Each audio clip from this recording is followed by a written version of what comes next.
Uh, get it out, brother. All right. I always forget stuff I want to say, and I'll just Fuck, I do my know. best. Me too. I feel you. I'm like, fuck, man, I should have said this, but then it's like you said,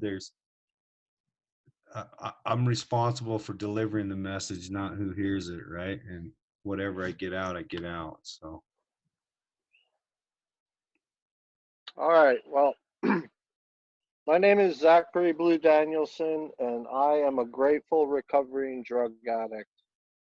I was born December 24th, 1981, on the Big Island of Hawaii in Kealakekua, and I think I have 958 days clean today, something like that. Um, I believe that I was born an addict. I'm going to be speaking all from my personal experience. I in no way try to relate that everybody is like this. This is my own beliefs. My father was a drug addict. My mother partook, but she's never had a problem.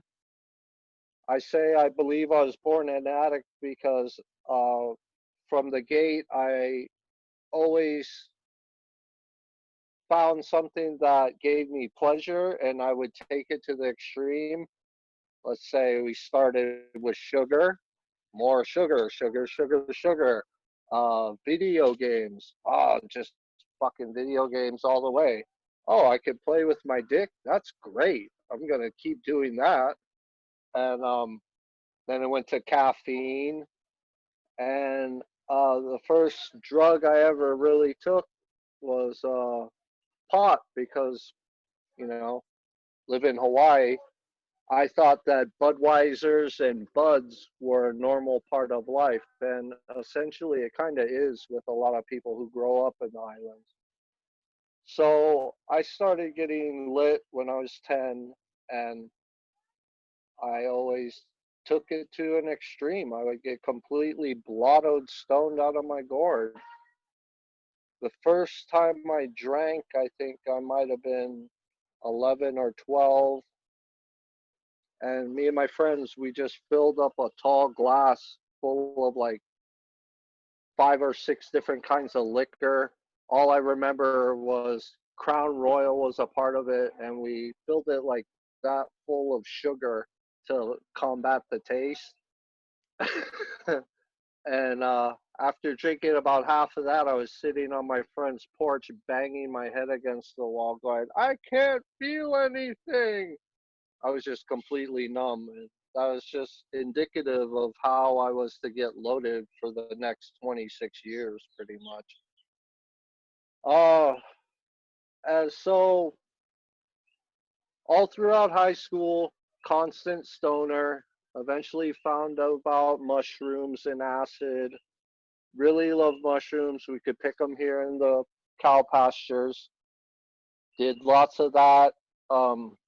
That kind of opened up my mind and expanded my consciousness. I got all super metaphysical as a teenager, and alcohol was always a really big thing for me. We were always partying on the weekend, and it helped me feel way more comfortable, and maybe I could talk to girls and I could just like be myself. Because thinking back, like I've never really been able to be comfortable in my own skin. That's why I was always seeking something external. Like I said, I believe I was born an addict, right? Um, think, let's see, I tried crack cocaine when I was 17 a couple of times. It wasn't really around me too much. And then when I was 19, I started smoking crystal meth. And that has and has always been my favorite go-to drug of choice once I tried it. Um, I was in college at the time, and long story short, it started taking precedent over everything, and my best friend actually fell asleep at the wheel and died in a car wreck on his way to come and visit me while I was in college in Hilo. All because he didn't have any more dope. He fell asleep at the wheel, and that was the first time I ever lost somebody really, really close to me. Um, After that, college became non-existent priority, and I dropped out and I came home, and I kept abusing meth. Um, all the while, like as I keep telling you about things I've done, like I've never ever looked at drugs being a part of the problems I was having. Yeah, it's just like I always kept trying to find a way to control and maintain my getting loaded lifestyle with trying to be successful to no avail, of course. So I kept using speed, and eventually I got offered an opportunity to go live on the East Coast up in New England with a good friend of mine to go climb cell phone towers. So I thought, oh, what better way to get away from all the dope around here and try and do something different and do a geographical, right? So I fly all the way to Connecticut, and my buddy picks me up. He's all, hey, I got a present for you. Get in the Jimbo. And then he opens up the center console, and there's a nugget of crack cocaine like this big. And so off to the races we are again. And I found out how easy it was to obtain crack on the mainland. You just go to anywhere there's a ghetto, and you can get that ready rock. And so nothing really changed. I just switched substances again. I was climbing cell phone towers, making good money, all the while steadily getting drunk. Every time I got drunk, I wanted to get high and crack, and we would blow all of our money on fucking crack rock. It was ridiculous. Like I remember a couple of times, like we get drunk, we go and buy a bunch of crack, we'd run out of crack, and we'd feel so crappy and fucking that we'd get drunk again so we wouldn't feel like that. Stop jonesing for the rock, but then you get drunk again and you want to get fucking high. And this cycle would go on for like 4 or 5 days. A few times at the end of like the fourth or the fifth day, like I was so wigged out and tweaked out, I'd try to lay down and get some rest, and my body wouldn't stop shaking. You know what I mean? It was like having mini seizures. That's like how much I was abusing the shit out of booze and crack. Long story short, after a couple of years of that, I moved back to Maui. I got homesick. My brother just had a couple of kids, and he wanted me to come home and help him watch my nephews. So here we go again. Let's get away from the bad crack rock. Let's do another geographical. Go home to family. Well, I brought my alcoholism with me and didn't stop drinking. Just drink and smoke pot. Start working again. Be pretty successful until I just my drinking started getting out of control. I started blacking out more and more often. Um, I wasn't really enjoying myself, but for like a little brief period of once I got buzzed to a certain point where I was drunk, and then the rest of it was horrible. You know what I mean? I turned into an asshole, or I black out, or I'm hungover. Anyways, I wrecked a couple of cars on Maui. Got a DUI. my brother got sick of my shit. I fucking finally called my dad. I said, Dad, I'm coming home. And it's just more of the same shit. I brought my alcoholism with me, and I would sneak around and hide under the house with my little bottles of vodka, steal money from my dad to get loaded. You know what I mean? Thinking that I'm hiding it, but it's pretty obvious what I'm doing. I wrecked more cars on the Big Island, picked up more DUIs. Thank God I never hurt anybody, just myself. Um, by this time, I'm late 20s. Yeah.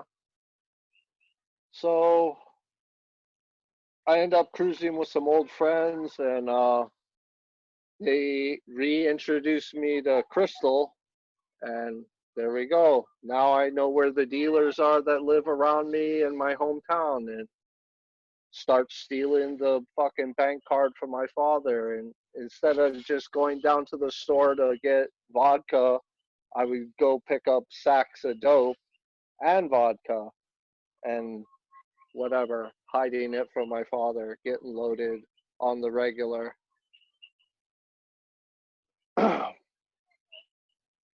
Anyways, keeps going like that for a year or more. I run into another old friend, and we're drinking together, and he had started shooting morphine pills. Well, it didn't take long for me to be drunk enough to just be like, well, what's that all about? Here, bag me up. And he did. And the first couple of times, it just made me completely sick as a dog. I mean, why would I want to do it again, right? But I'm an addict. So I kept doing it. And eventually I ran into more people that was opiate addicts in my hometown. So I would shoot morphine occasionally, but still, my main love is crystal, right? Anyways, it didn't take very long before I found out that shooting crystal meth is way better than smoking it. So once I started doing that, it was all over.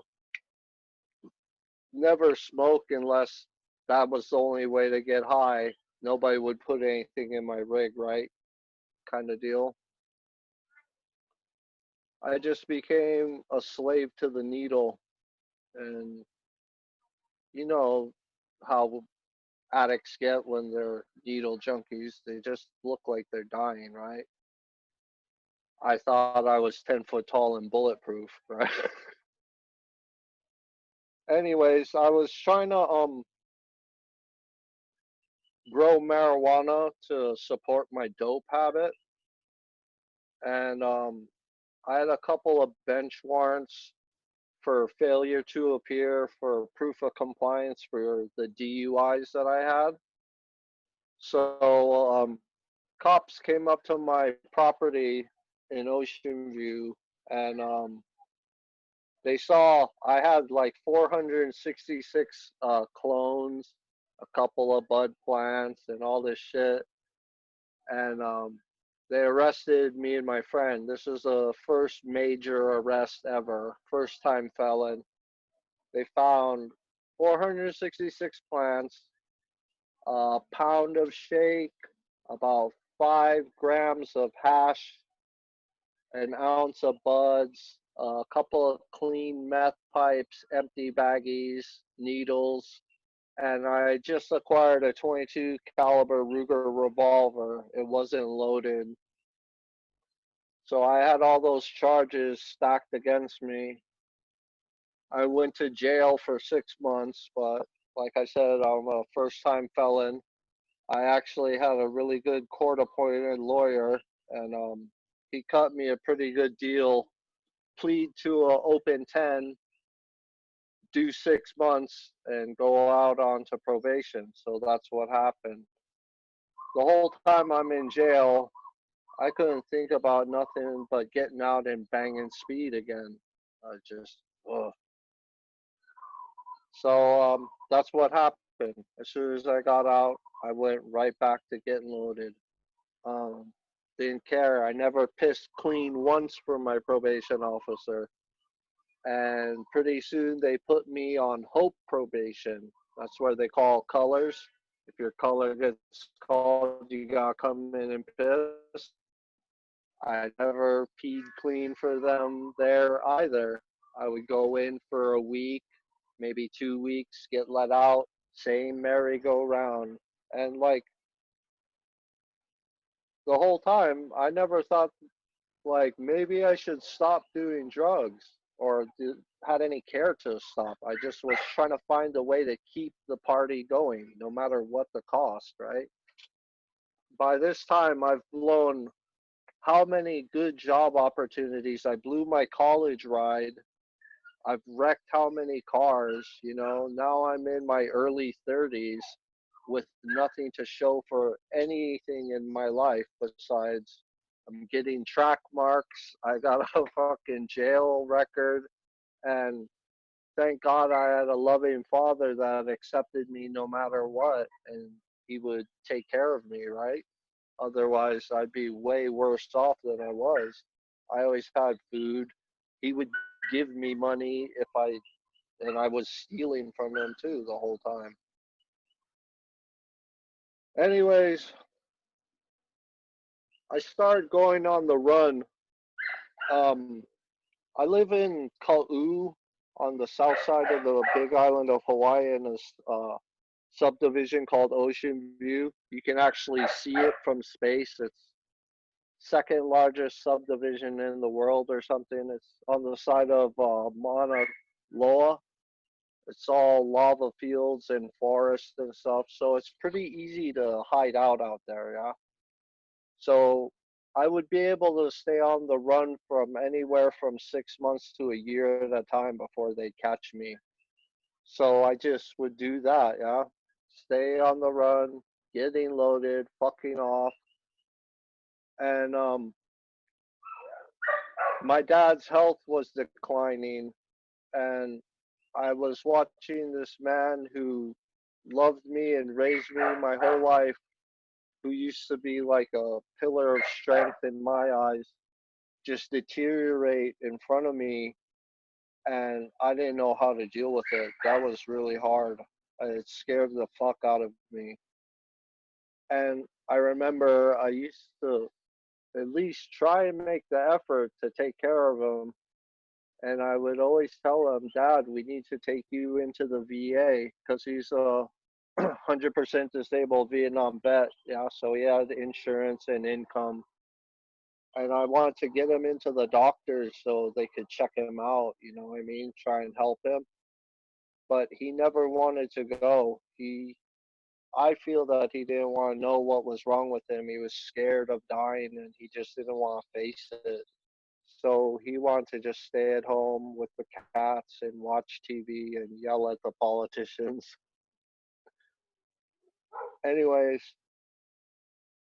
so I couldn't deal with watching my father slip away like that.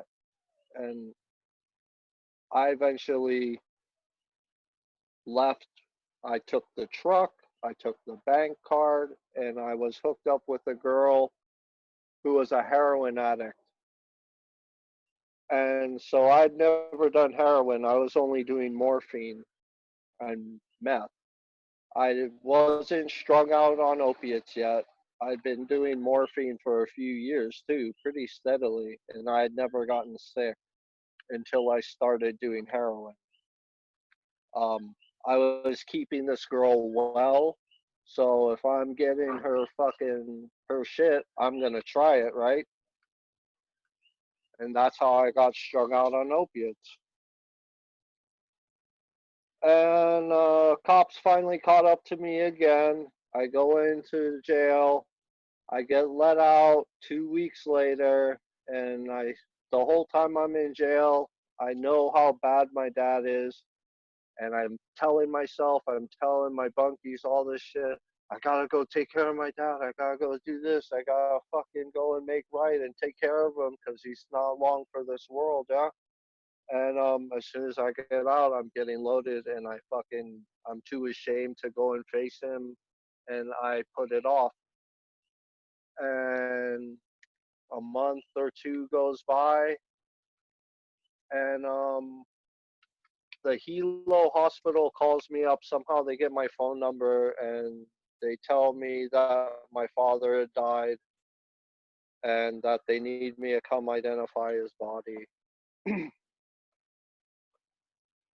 That's something I'm gonna have to live with for the rest of my life. Um, I distinctly remember when I was about 4 or 5 years old that I told my father that when I get old enough, Dad, I'm gonna take care of you. And I was never able to do that because I was a fucking fucked up drug addict. So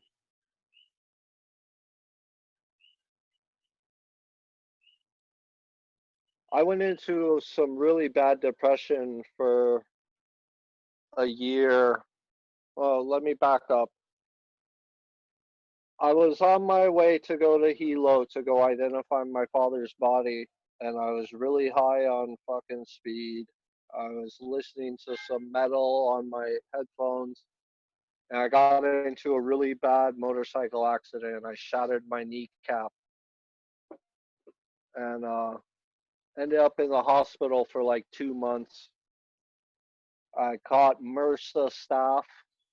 It's a really bad fucking version of staph, and I was on IV antibiotics 3 times a day. And during that time, I was having my friends come and visit me in the hospital and bring me dope, bring me speed, and my liver almost shut down. And yeah, it's just the lengths that I was going no matter what. Like, I didn't want to live, and I didn't have, I don't know if you want to say courage or wherewithal or guts to fucking take my own life.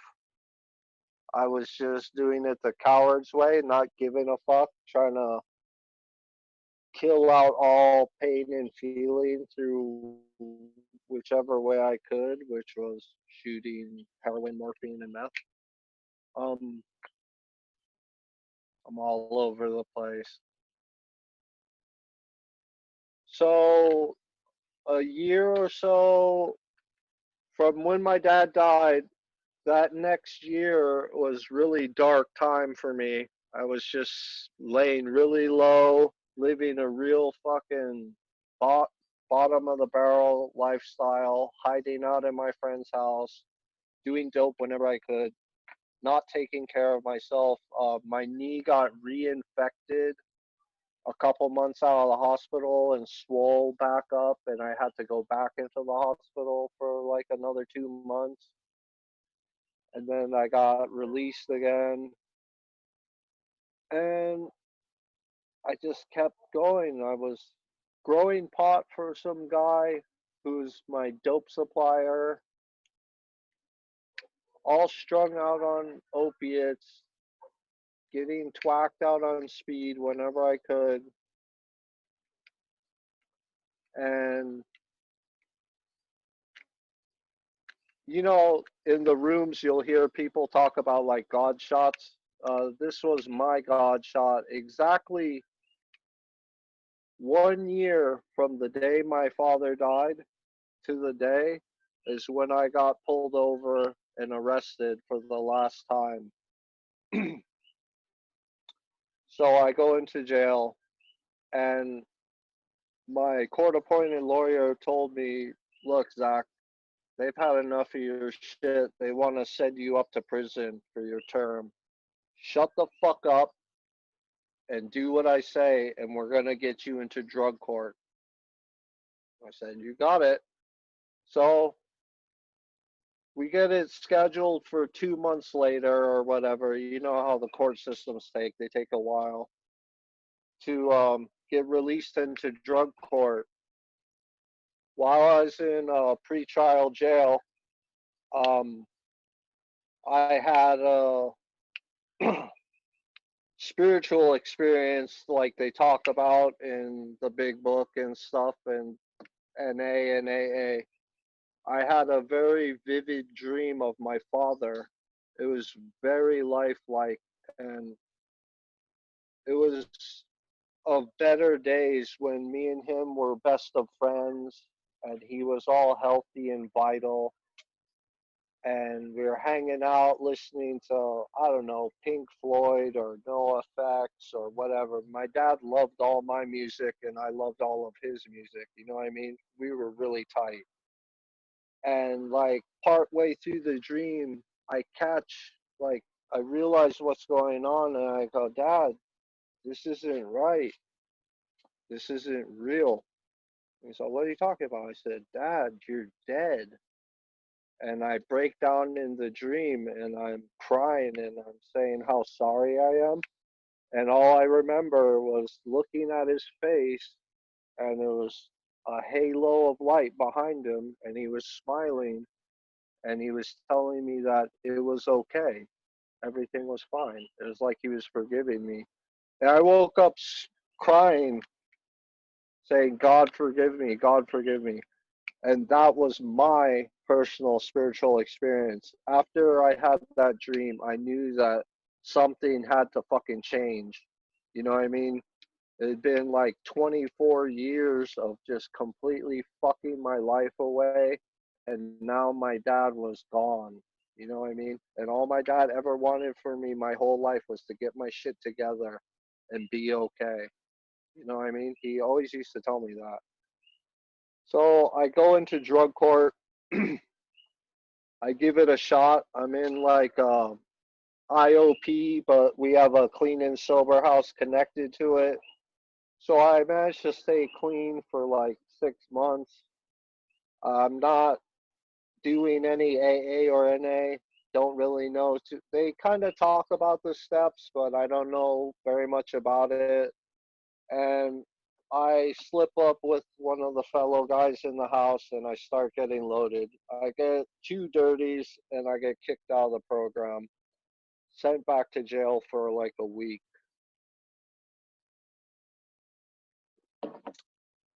They send me to the other side of the island to a different sober living, tell me to get involved with another treatment program. And so I'm thinking, okay, well, that didn't work. Let's try something different. We're going to try go to meetings, right? Because I'm trying to do something different. I'm sick and tired of being sick and tired, right? So I dived headfirst into AA and NA. I definitely feel more at home and I like the language of NA. Alcohol's a drug. I don't give a fuck what anybody says. It gets you loaded. Um, so I get a sponsor. I start working the steps. I'm going to meetings incessantly. I start doing service work and everything's fine. And then one of the biggest faux pas of early recovery, I get into a relationship, right? Fall hard and fast. It's amazing. You seen the pictures of her that I posted the other day. Uh, the love of my life, the mother of my child, Cheyenne. I had known her from before, and we were both in recovery together in Conoside, and it was picture perfect. Like how in love we were with each other was pretty disgusting, and everything was great. I was on cloud nine. We were on cloud nine until we started drinking occasionally here and there at the beach on the weekend.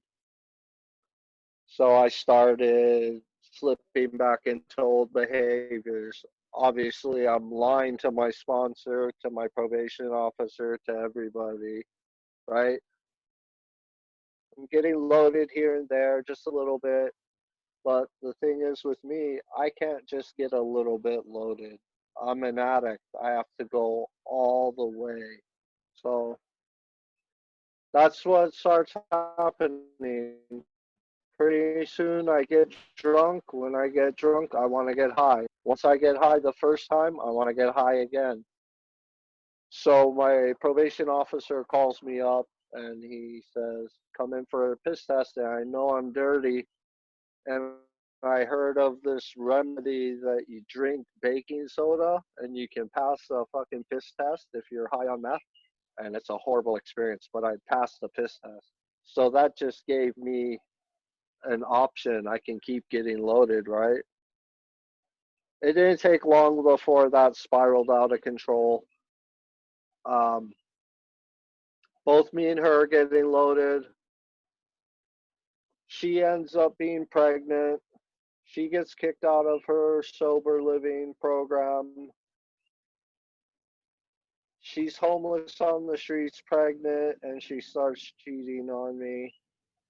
I lose my shit. I'm getting loaded. I don't give a fuck. I get kicked out of my sober living. So I have to go do like a whole month in jail before I go to an in house program again, like last chance with drug court. So I lose my job and